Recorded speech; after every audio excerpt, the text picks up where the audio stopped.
পুজো কাটিয়ে বেশ কয়েকদিন আগেই কাটোয়ায় ফিরেছি। আর সকাল সকাল বানিয়েছি ঘুগনি। শিবু অফিসের জন্য বেরিয়ে যাবে, তাই ওকে তাড়াতাড়ি ব্রেকফাস্টটা দিলাম ঘুগনি আর মুড়ি। আর বাড়িতে আমি লাঞ্চের জন্য বানিয়েছিলাম চিকেনের পাতলা ঝোল আলু দিয়ে, সাথে ছিল ভাত, একটু করলা ভাজা, আর ওই ঘুগনিটা একটু বেঁচে গিয়েছিল, ওটা আমি নিয়েছিলাম। করলা ভাজাটা আমার একটা প্রিয় খাবারের মধ্যেই পড়ে। কাটোয়ায় ফিরে প্রচুর কাজ ছিল। কোনো জায়গা গিয়ে আবার ফিরে এলে বাড়িতে দেখবে প্রচুর কাজ পেন্ডিং পড়ে থাকে, সমস্ত ঘর দোর গোছানো সব কিছু করা প্রচণ্ড হেক্টিক হয়ে যায়।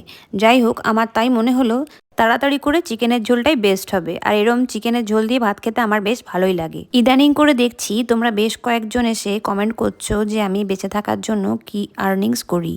সময় এলে তোমাদেরকে সবটাই বলবো, তবে এখন একটু গোপনই থাক। আচ্ছা, রাত্রে ডিনারের জন্য বানিয়েছিলাম চিকেন স্যুপ। গাজর, আলু, বিনস যে কটা সবজি ছিল সে কটাই দিয়ে স্যুপটা বানিয়েছিলাম। তোমাদের রেসিপি লাগলে আমি অবশ্যই দিয়ে দেবো। আজকে এই পর্যন্তই, দেখা হবে পরের ভ্লগে। টাটা।